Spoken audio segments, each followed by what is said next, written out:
With great love and respect in my heart, I welcome you to this beautiful time together from Varanasi. As Shannon probably told you, it's pretty late here. Way past my bedtime, but I'm here just greeting you and welcoming you. Thank you for taking this time. I'm sitting here in the holy city of Varanasi, the oldest living city on planet Earth. It has been the hub, the center of spiritual life for centuries. People have come from all over India, all over the world, basically, to connect with something that dwells in each heart. The energy is very strong here. On the surface, there is lots of commotion. Lots of commotion.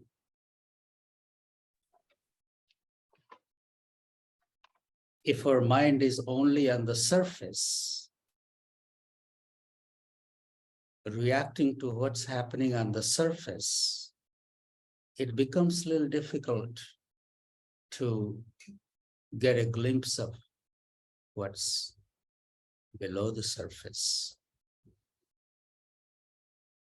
Same thing in our life. We are constantly reacting to things that are on the surface, calling it life. Sitting today, I was thinking, I was just sitting in a hut outside, and a boat was passing by. Loud music just blaring out of that boat. I looked up. There was a teenager in the boat. And he had a huge speaker, 2 big speakers, and just playing his music. It looked such an innocent moment. This little kid was totally unaware of how he was disturbing others' peace, silence. He was lost in his own world.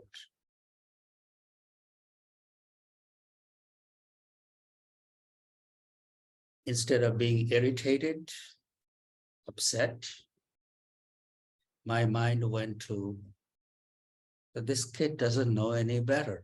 He's totally unaware.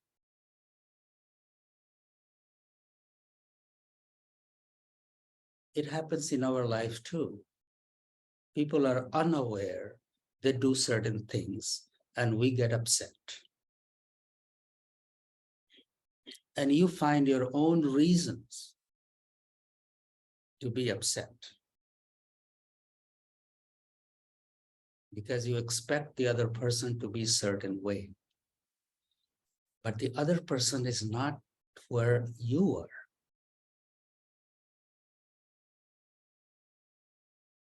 It happens to us all the time in life.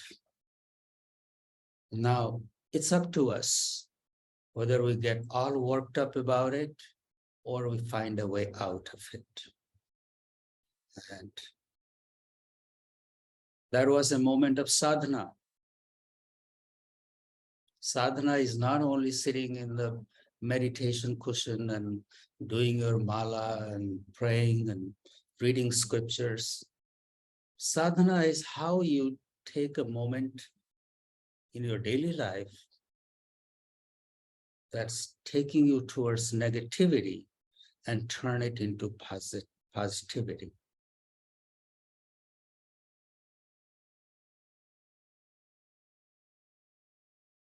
That's the alchemy You read books written about Aghor, that Aghoris are alchemists. That alchemy is not turning iron into gold. The alchemy that I'm talking about is turning negativity into something creative, positivity. Anyway, that was the little experience I had today, so I shared it with you. Another person came today, said, Babaji, I live in fear all the time. Although things are good, but there is a lingering fear in my mind that something bad might happen.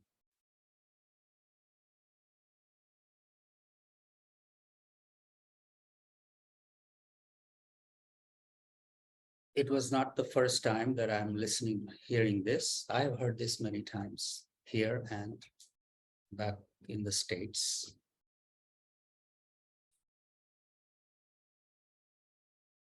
An undisciplined mind keeps throwing these kind of images, suggestions.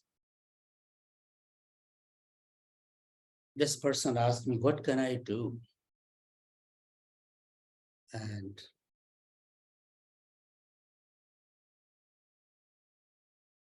it took me back to my time with Sarkar Baba, my guru.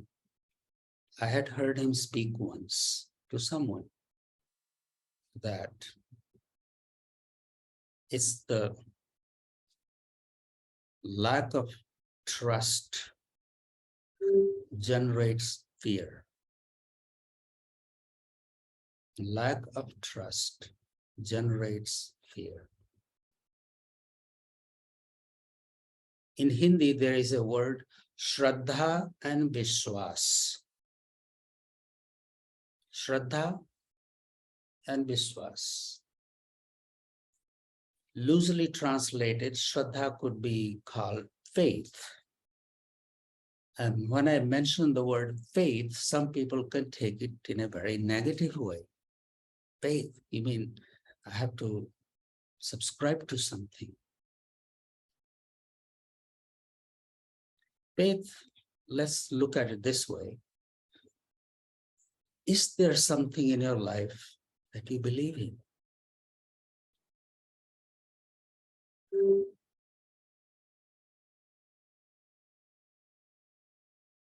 Is there something in your life that you can put your belief in?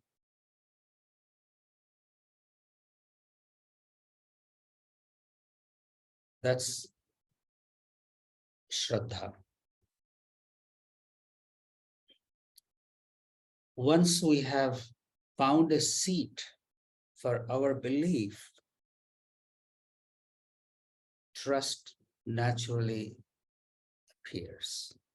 If our faith is weak, our trust is weak. If our faith is strong, our trust is strong.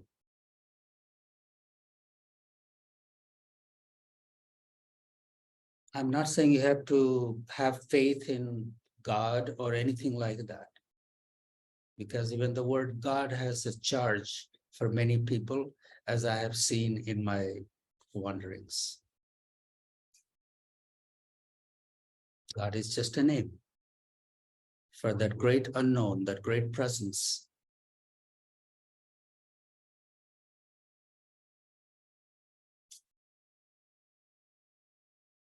Can you have faith in yourself? And what does that look like?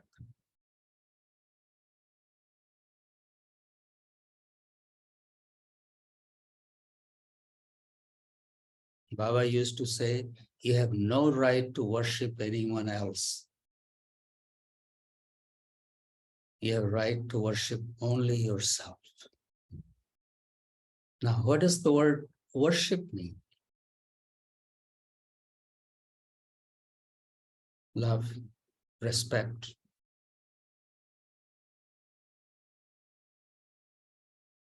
May I not put myself in a situation that I have to think less of myself. May I not put myself in a situation that I feel disrespecting myself. That's called worshiping yourself.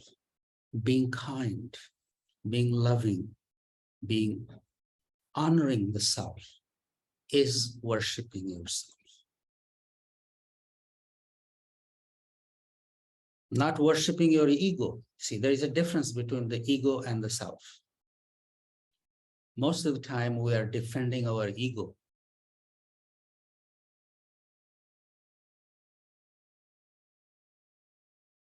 Most of the time, we're defending our ego.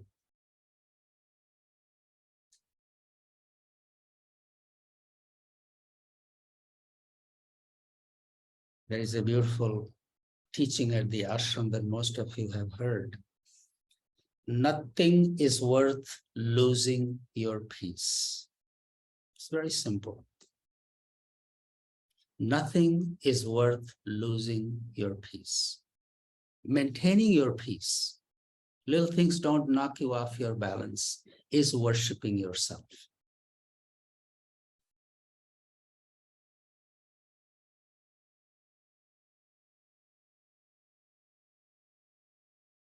If we're worshiping our ego, little things will hurt our ego and then we react.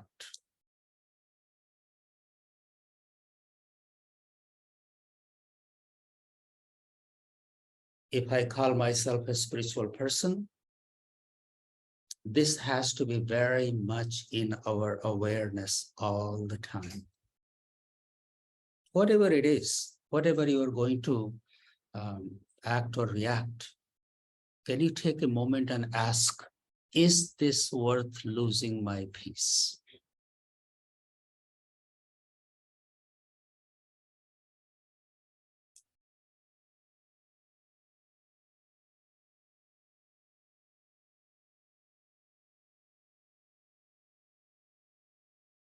The word Shraddha and Vishwas,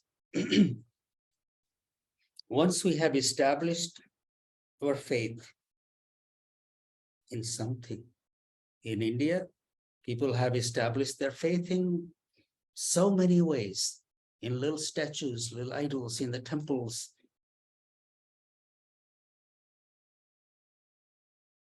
It's establishing the seat.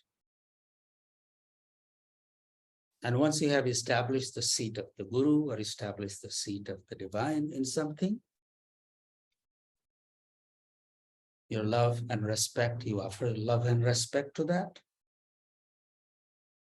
it comes back manifold to you. We have that love and respect, everything we have within us, but we don't have an access to it.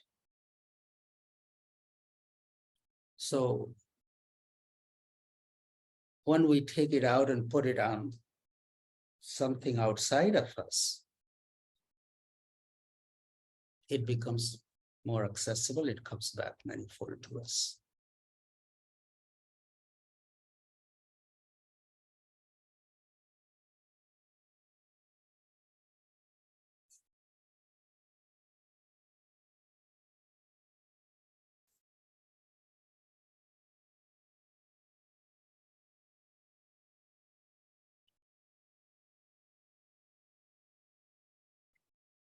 Shraddha and Vishwas, without that, if I tell you, trust yourself, I find myself telling many people, just trust yourself, it'll be fine. But how a person can trust oneself? It's just a concept.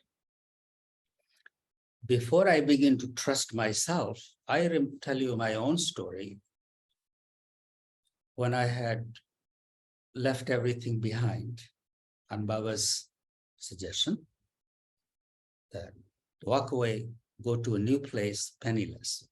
I was driving in the car. Fears will come.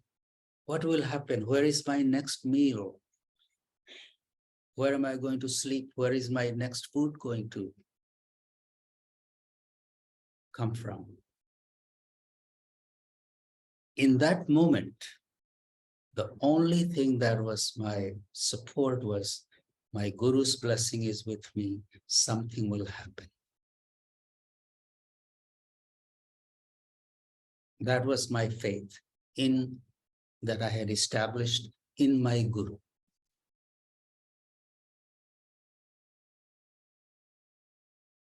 That kept me going. That something will happen because my Guru's blessing is with me.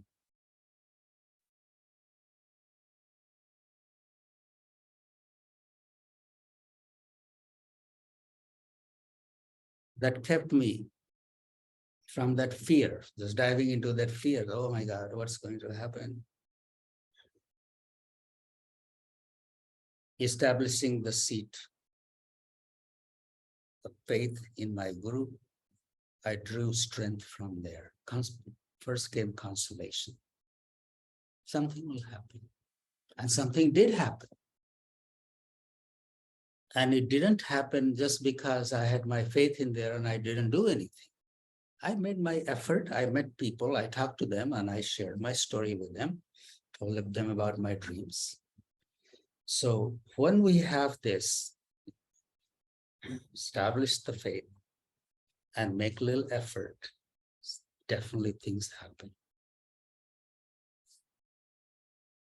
Now, as I look back, the trust that came from for me by just thinking that Baba's blessing is with me, that trust was my own. It was there. But Baba's presence in my life became the catalyst for that trust to become more readily available to me.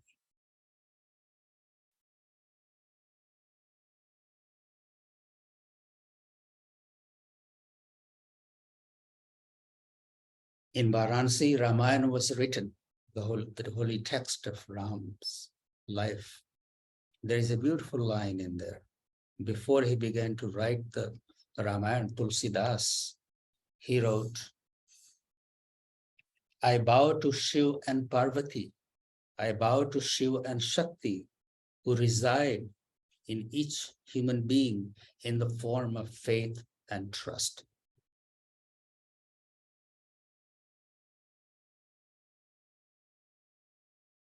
Shraddha Vishwas Rupino. Anyway, that was on my thought today because this is the city of faith and trust. Varanasi lives faith and trust. Look at the people. You look at them early morning at 4 o'clock in the morning, they're walking down to the river to take a little holy dip.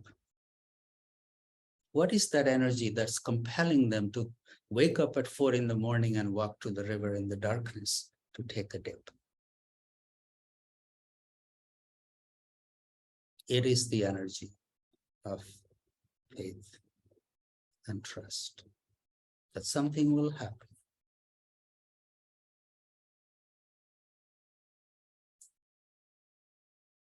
Anyway, I didn't have lots of things on my mind. I just wanted to greet you and see you.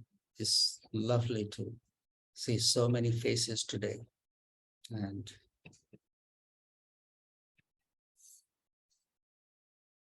I would love to hear what's on your mind. I'm here if you have any questions or anything to say. I can go on saying things like this, but I hope you understand what I'm trying to say. And